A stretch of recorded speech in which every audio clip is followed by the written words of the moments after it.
Capítulo 5. Oferta. Agora voltamos nossa atenção para a oferta. Se Deus nos concede uma dádiva ou um dom, nunca é para nós mesmas. Sempre é para ser oferecido de volta a Ele. E muitas vezes isso tem repercussão para a vida do mundo. Jesus ofereceu a si mesmo para ser o pão que dá vida ao mundo. Ele disse: "E o pão que eu darei pela vida do mundo é a minha carne." João 6,51. O padrão de um cristão é Jesus. O que ele fez? Ele ofereceu a si mesmo, um sacrifício perfeito e completo pelo amor de Deus. E você e eu devemos estar preparadas para também sermos pão partido e vinho derramado pela vida do mundo. Pense nos dons de outra pessoa que você conhece e que tem sido uma grande bênção e alegria para você. Pense no dom da música. Tenho um sobrinho que é violinista profissional e tem um dom incrível. Ele não toca seu violino só para si. Em seu pequeno apartamento, aquele dom está a serviço do mundo. E creio que, de algum modo, isso é verdadeiro para todos os dons que Deus nos concede, ainda que isso não esteja evidente desde o começo. Entre as grandes dádivas da minha vida estão meu marido, minha filha, meus netos, e há momentos nos quais posso ser bem egoísta acerca destas dádivas. Contudo, tenho de reconhecer que eles não são apenas para mim.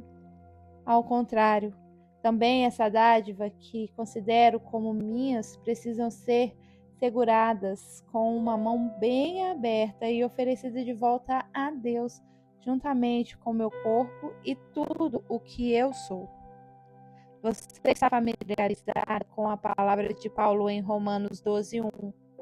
Rogo-vos, pois, irmãos, pela misericórdia de Deus, que apresentem o vosso corpo por sacrifício vivo, santo e agradável a Deus, que é o nosso culto racional. Gosto particularmente dessa versão, pois traduz a última expressão como algo que se assemelha a um ato de adoração inteligente. Ora, se eu apresentar a Deus meu corpo por sacrifício vivo, então isso inclui tudo o que o corpo contém: meu cérebro, minha personalidade, meu coração, minhas emoções, minha vontade, meu temperamento, meu preconceito, minhas falhas e todo o resto. Tudo é apresentado a Deus como sacrifício vivo. Deus, afinal, me deu um corpo no qual eu vivo. Começo a ver tudo na minha vida como uma dádiva e quero realmente dizer tudo. Isso pode parecer uma completa bobagem para alguns de vocês, mas espero que no contexto das coisas que tenho dito, você comece a perceber que tudo pode ser visto como uma dádiva, até mesmo minha viuvez. Comecei a reconhecer muito lentamente, após meu primeiro marido ser assassinado, que era no contexto da viuvez que Deus queria que eu o glorificasse. Não foi ideia minha. Foi algo que Deus não apenas permitiu, mas também, num sentido bem real, que eu comecei a entender aos poucos. Me dera ter uma mente algo diferente. E essa foi uma dádiva não apenas para mim, mas também para a vida do mundo. Em algum sentido misterioso que eu não preciso entender, pois posso confiar nele. Sob essa ideia de considerar a forma como uma oferta se relaciona com a ideia de sofrimento, quero considerar 3 coisas e depois vou expô-las. Em primeiro lugar, tudo é uma dádiva. Em segundo, há diversos tipos de ofertas que posso fazer a Deus. Ou poderíamos dizer que queremos pensar em uma oferta como um sacrifício, e quando uso a palavra sacrifício em relação à minha própria vida, a ênfase não é em perda, desolação ou renúncia. ênfase é no fato de que Deus me deu algo que posso oferecer de volta a Ele. Falaremos disso depois. Em terceiro lugar, a coisa mais importante é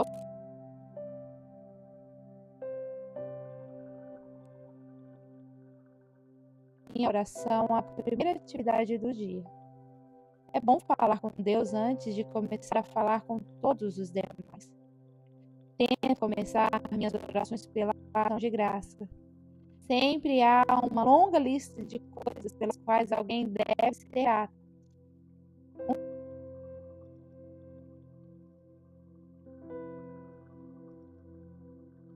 Para uma bela paisagem. Agradeço a Deus pelo descanso da noite, pela saúde e a força, pelo trabalho a ser feito. Sou muito grata pelo trabalho. Penso em alguém como Johnny Erickson. E o que Johnny não daria para apenas ter uma oportunidade de lavar os pratos? Talvez uma única vez. Ou fazer o pior dos trabalhos que eu e você podemos odiar. Agradeço a Deus por você poder levantar-se. Eu agradeço a Ele por minha casa, pelo meu marido, por minha saúde, pelo dinheiro que temos, pela comida que temos, pelas roupas para vestir, pelos netos, pela minha filha e assim por diante. E todas as vezes tem uma lista igualmente longa, tenho certeza. Mas acontece que nem sempre acho fácil incluir nessa lista os espinhos na carne. A palavra que meu marido disse e me machucou. Afinal, ele faz isso de vez em quando. Sou casada com um pecador. E não sei com o que vocês, mulheres casadas, se casaram. Mas, até onde sei, não há de fato nada mais com o que se casar.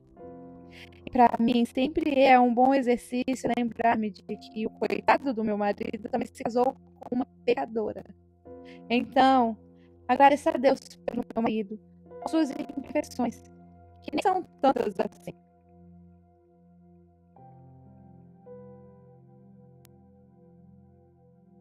Que eu posso oferecer de volta a Deus com ação de graças.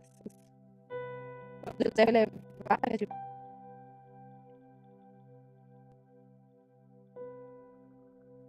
Mas, em Gênesis 45:8, lemos as palavras de José para os seus irmãos. Assim, não fostes vós que me enviastes para cá, e sim Deus. Aquilo parecia uma coisa horrenda. Irmãos invejosos odiando seu irmão mais novo, desejando livrar-se dele, decidindo matá-lo, então percebendo que poderiam ter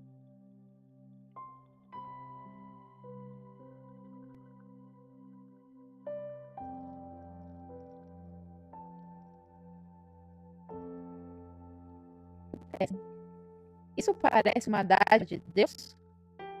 Contudo, ele diz aos seus irmãos que não foram eles que o enviaram, foram Deus. Paulo falou de lhe ter sido dado um espinho na carne. Jesus mencionou o cálice que seu pai lhe dera. Ora, cada uma dessas coisas representa um grande sofrimento. De modo algum são trivialidades. Contudo, José pôde dizer, ao dar ao seu filho o nome de Efraim: Deus me fez prosperar na terra da minha aflição. Gênesis 41:52. Não foi a experiência que o transformou, foi a sua reação. José confiou em Deus. Então, qual é a intenção de Deus quando ele concede algo a você e a mim? Ele está pondo em minhas mãos algo que posso lhe devolver e lhe oferecer de volta com ações de graças. Lembro-me de quando era criança e quis comprar um presente de Natal para os meus pais, mas não tinha nenhuma maneira de ganhar dinheiro. Meus irmãos entregavam jornais e ganhavam talvez 25 centavos por semana, ou algo do tipo, naqueles dias de recessão. Mas eu dependia de uma mesada. Então, eu não teria absolutamente nada para dar de Natal à minha mãe, se ela não houvesse me dado primeiro. Não é assim que funciona entre nós e Deus?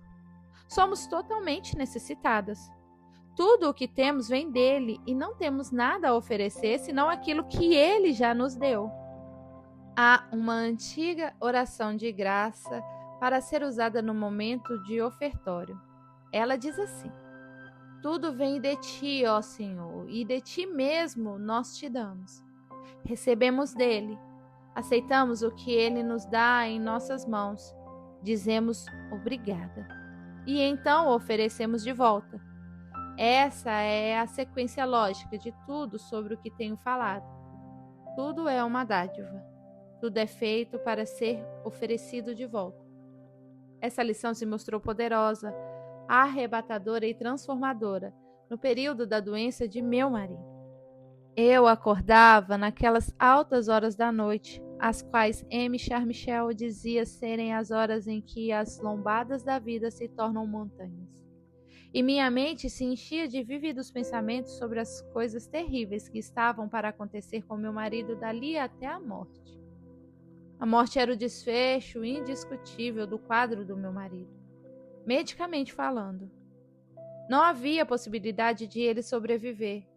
Isso eu já havia encarado com toda a honestidade. Mas os médicos estavam prevendo mutilações medonhas que teriam de ser realizadas nele dali até a sua morte.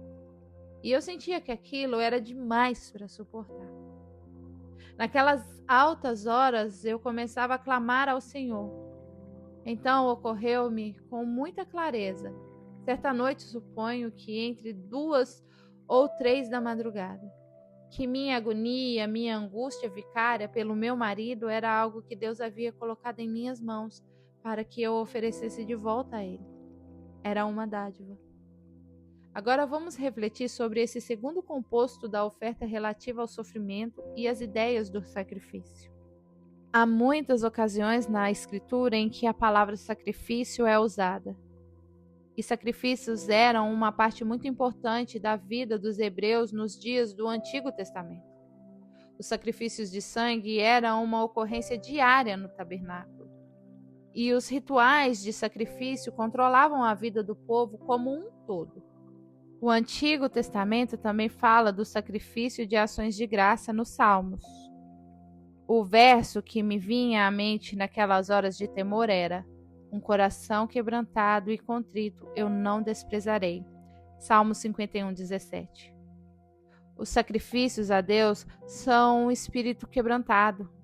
Um coração quebrantado e contrito eu não desprezarei. Estou certa de que algumas de vocês têm um espírito quebrantado, um coração quebrantado. Deus não desprezará essa oferta se é tudo o que você tem a oferecer.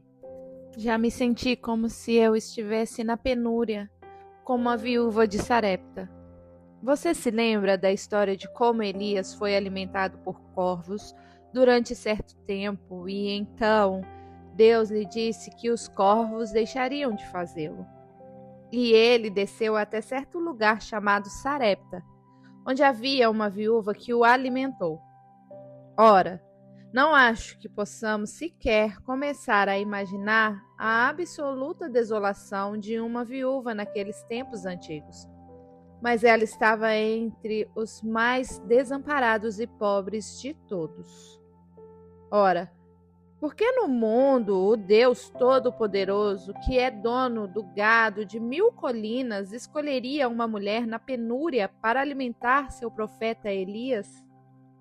E você se lembra de que quando Elias chega a Sarepta, encontra essa mulher à porta, juntando lenha, e lhe pede um copo de água. Então ele lhe faz o pedido mais irracional que seria possível imaginar ao dizer: faz-me um bolo. Bem, se ela falasse nossa língua moderna, teria dito: você só pode estar brincando comigo, né? Estou aqui fora catando 2 pedaços de madeira para poder usar o último punhado de farinha e as últimas gotinhas de azeite e assar um pequeno bolo, que é a única coisa que separa a mim e a meu filho da morte. Estamos morrendo de fome e você me pede para lhe assar um bolo? Mas a mulher reconheceu que aquele era um homem de Deus. Então, para ela, era uma questão de obediência a Deus atender aquele pedido. Por isso, ela lhe assou o bolo. Ela creu na palavra dele, consciente de que o azeite na botija não faltaria e que a farinha da panela não acabaria. O que Deus estava fazendo ao enviar o profeta a essa mulher na penúria? Ele havia posto em suas mãos algo para ser oferecido de volta. Mas que oferta deplorável! Um punhadinho de farinha e umas gotinhas de óleo. Você se lembra de quando aquele pequeno garoto trouxe seu almoço até Jesus? Ou os discípulos arrancaram do menino aquele almoço? Ele tinha 5 pães e 2 peixinhos que os discípulos trouxeram a Jesus e ele os pôs nas mãos de Jesus. Um dos discípulos chegou a perguntar a Jesus que proveito aquela pequena porção de comida teria para tão grande multidão. Ora, estou falando a alguns de vocês que sentem como se não tivessem absolutamente nada para oferecer a Deus. Talvez você não tenha nenhum grande sofrimento. Você não tem um grande dom. Você chegou por último na fila de entrega dos dons e se sente uma coitada. Pobre de mim, não sei cantar, não sei pregar, não sei orar, nem escrever livros, nem consigo ser um anfitriã para os mais pobres. Realmente não posso servir ao Senhor. Se eu tivesse dons daquelas pessoas, então tudo seria diferente. Não sei com quem estou falando, mas tenho certeza de que aqui há algumas de vocês que estão pensando: qual é o proveito da minha oferta para essa multidão? Você está me dizendo que eu tenho algo que é importante para a vida do mundo? E eu respondo sim. É o que eu estou dizendo. Pois Deus toma uma viúva que nada tem. Deus toma o almoço de um pequeno garoto e porque aquele indivíduo abriu mão, ele transforma isso em algo importante para o bem do mundo. Eu comecei a ver, de novo, muito vagamente. Por favor, não imagine que eu seja algum tipo de gigante espiritual por ver isso. Foi o Espírito Santo de Deus que me disse: dê-me isso, abra mão, ofereça ao altar um sacrifício, algo em suas mãos para me entregar. Como uma mãe se sente quando seu pequenino de 2 anos entra em casa com uma flor amassada, apertando-a com seus pequenos punhos suados e lhe entrega o que tem em mãos. Isso significa o mundo, porque o amor transforma. É disso que estamos falando. Sofrimento e amor estão intrinsecamente ligados. E, inevitavelmente, o amor significa sacrifício. Falamos sobre o sacrifício de pais e mães. O que dizer do sacrifício de maridos e mulheres? E do sacrifício daqueles que estão preparados para ficar solteiros pelo resto de suas vidas para a glória de Deus. Penso em Amy Charmichel. Ela cria que Deus a estava de fato chamando para permanecer solteira, e isso a assombrava. Ela sentia que talvez ficasse desolada com a solidão. E Deus lhe trouxe à mente as palavras do Salmo 34, 22. Nenhum dos que ele confia será desolado. E daquela oferta, daquele quebrantamento, daquele sacrifício vivo que foi a vida de Amy Charmichel, veio um grande trabalho missionário que durou décadas. Amy Charmichel, uma mulher solteira, tornou-se mãe de milhares de crianças indianas. Houve uma época em que a família que ela fundou sob o nome de Donna Hunt Phillips, crianças pequenas resgatadas da prostituição cultural, chegou a 900 pessoas. Ela trabalhou ali por 53 anos e escreveu essas palavras em um de seus poemas. Se tua casa ficar mais cheia, Senhor, por ficar um pouco mais vazia a minha casa na terra, que rica recompensa será tal galardão. Você e eu não temos ideia do que Deus tem em mente quando fazemos a oferta, mas tudo é material em potencial para o sacrifício. Repetidamente as pessoas vêm até mim e perguntam: como você suporta a solidão? E eu respondo que não consigo suportar a solidão. Elas perguntam: bem, Mas você não passou muito tempo sozinha na floresta? Ao que inevitavelmente respondo: sim, de fato, eu passei muitos mais anos sozinha do que casada. E elas replicam: então, como você suportou? E eu novamente respondo: eu não suportei. Eu não conseguiria. Eu entreguei tudo a alguém que pode suportar. Em outras palavras, minha solidão se tornou a minha oferta. Então, se Deus nem sempre remove o sentimento de solidão, é para que a cada minuto de cada dia, talvez, eu tenha algo para oferecer a Ele e dizer: Senhor, aqui está. Não consigo suportar isso. Não sei quais são as emoções que você talvez não suporte, mas creio que cada uma de nós conhece algo acerca da solidão. As solteiras sempre imaginaram que pessoas casadas não se sentem solitárias, mas eu posso lhe assegurar que existem diferentes tipos de solidão. Jamais me esqueci do que uma missionária palestrante me disse na capela quando eu ainda era uma estudante no Wheaton College. Nós tínhamos capela obrigatória 5 vezes por semana. Por isso, ouvimos centenas de preletores e não lembramos praticamente nada da maioria deles. Mas jamais me esqueci do que essa mulher falou. Ela falou sobre o pequeno garoto que levou seu almoço para Jesus. E ela disse: se minha vida estiver despedaçada, quando eu entregue a Jesus, pode ser porque os pedaços alimentam uma multidão, enquanto um pão inteiro irá satisfazer apenas um pequeno garoto. O que você tem em mãos para ofertar a Ele? É uma dádiva que você reconhece como um dom, um talento, por exemplo. É a disposição de ser mãe e suportar as críticas daquelas mulheres que dizem que até uma mulher com meio cérebro entregaria seus filhos aos cuidados de outrem e sairiam em busca de fazer algo gratificante. É a disposição de ser criticada pelo resto do mundo pelo que você decidiu fazer por causa de Jesus. É a disposição de passar despercebida, de ser negligenciada. Sabe, costumamos ter uma ideia muito distorcida da palavra ministério. Pensamos que um ministério significa apenas uma lista bem curta de atividades: pregar, cantar, fazer um seminário, escrever um livro, ensinar numa classe de escola devocional. É claro que isso é ministério. São formas de serviço. Mas a palavra ministério apenas significa serviço. E serviço é uma parte de nossa oferta a Deus. As pessoas pensariam em meu ministério como meu trabalho missionário, meus escritos, minhas palestras. Mas, sabe, eu não passo a maior parte da vida de pé numa tribuna. Passo a maior parte da vida sentada em uma escrivaninha, de pé na pia, em frente a uma tábua de passar, indo ao mercado, sentada em aeroportos, fazendo um monte de coisas pelas quais não espero ganhar uma medalha. Momentos para serem oferecidos a Jesus.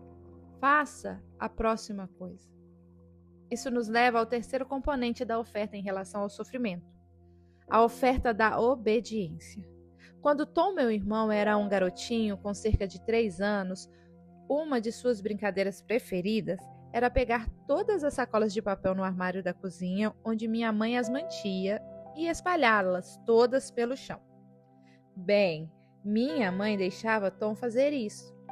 Ele era o número 5. Eu era a filha número 2. Eu não acho que seria impune se agisse daquela forma. Mas, àquela altura, minha mãe havia aprendido um monte de coisas. E tenho certeza de que ela estava cansada. Ela lhe disse que ele poderia fazer aquilo sobre uma condição: que ele as colocasse de volta no armário antes de sair da cozinha. Bem, ele entendeu isso perfeitamente. Em geral, as crianças entendem mais do que pensamos. Então, um dia, ela veio à cozinha e ali estavam as sacolas todas espalhadas pelo chão, mas não havia sinal de Tom. Então ela o encontrou na sala de estar, onde meu pai estava ao piano tocando hinos. E minha mãe disse: Tommy, quero que você venha e guarde as sacolas no armário. Ele olhou para cima com um sorriso do mais inocente e angelical doçura e disse: Mas eu quero cantar. Jesus me ama. E meu pai parou de tocar o piano e aproveitou a oportunidade para ressaltar uma lição profunda: obedecer é melhor que sacrificar. Não é bom cantar Jesus me ama quando você está desobedecendo a sua mamãe. A mais sublime forma de adoração é a obediência. O que tenho para oferecer a Deus que seja mais importante do que a minha obediência? Há uma grande lição sobre isso no livro de Ezequiel, escondida lá no capítulo 24, começando no versículo 16.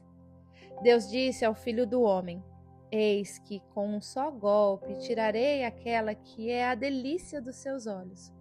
Você não deve lamentar, nem chorar, nem derramar lágrimas. Sofra em silêncio. Não faça lamentação pelos mortos. Prenda o seu turbante, ponha a sandália nos pés, não cubra o bigode e não coma o pão que lhe mandarem.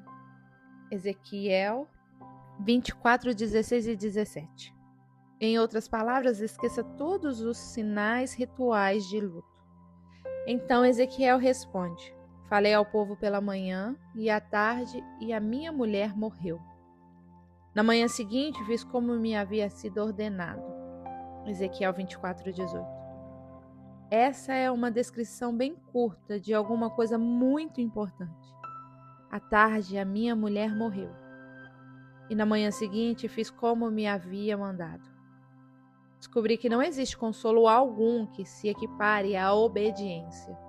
E quando eu tentava oferecer meus sentimentos a Deus naquelas altas horas da madrugada, eu agradecia a Ele quando chegava a hora de me levantar, pois havia todo tipo de coisas simples, ordinárias, pé no chão para fazer. Faça a próxima coisa. Deus deu à viúva de Sarepta, ao pequeno garoto e a Ezequiel algo para ser entregue a ele de volta, algo que teria muita importância para outras pessoas. Deus capacitou Ezequiel a lhe ofertar sua tristeza e se levantar e fazer o que lhe fora mandado pela vida do mundo. Não era apenas em Ezequiel que Deus estava interessado ali. Deus queria fazer de Ezequiel pão partido e vinho derramado pela vida do mundo. Permita-me perguntar a você: quem são as pessoas que tiveram a mais profunda influência em sua vida? Aqueles que mais profundamente influenciaram minha vida são, sem exceção, pessoas que sofreram, pois foi precisamente em seu sofrimento que Deus refinou o ouro, temperou o aço, moldou o vaso, partiu o pão e fez daquela pessoa algo para alimentar uma multidão. Do que eu tenho sido uma dentre os beneficiários. Certa vez recebi uma carta admirável de uma mulher mais velha, que me contou que seu pai morrera durante a Grande Depressão, quando ela ainda era bem pequena. Nenhum de seus amigos foi ao funeral. Ela teve de usar um vestido emprestado. A casa foi hipotecada. Sua mãe se viu viúva com 7 filhos. E o advogado, que deveria cuidar dos assuntos financeiros da família, roubou-lhe toda a herança. E a senhora disse isso. Quando voltamos para casa depois do funeral, minha mãe pegou uma vassoura e começou a varrer a cozinha. Agora olho para trás e percebo que foi o som suave daquela vassoura pelo chão que iniciou o processo de cura. Minha mãe era uma mulher na penúria. E quando as pessoas, anos depois, lhe perguntavam como ela conseguiu superar, ela simplesmente respondia: eu orei. Bem, ela não apenas orou. Ela orou e fez a próxima coisa. Ela pegou a vassoura. Então, hoje eu digo a você: Deus pôs algo em suas mãos que você pode aceitar. Você pode dizer obrigado, Senhor, e então pode oferecer de volta a Ele. Permita-me apresentar-lhe mais um verso que me encorajou tremendamente, o Salmo 119, 91. Ele diz: conforme as tuas ordens, tudo permanece até hoje, pois tudo está a teu serviço. O que está havendo na tua vida hoje é algo bom? Então é fácil agradecer a Deus, não é? É algo ruim? Será que você consegue se lembrar de que nesse dia, como em qualquer outro dia, as ordenanças de Deus permanecem de pé? Essas realidades eternas são inabaláveis. Sua palavra é infringível. Um dia, o mundo e todos os seus desejos cobiçosos passarão. O homem que está seguindo a vontade de Deus é parte do que é permanente e não pode morrer. Encorajo a você a fazer uma oferta de seus sofrimentos. Hugo Bassi disse isso. Meça sua vida pela perda, não pelo ganho. Não pelo vinho bebido, mas pelo vinho derramado. Pois o poder do amor está no sacrifício do amor. E aquele que mais sofreu tem mais para dar. Descobri que não existe consolo algum que se equipare à obediência.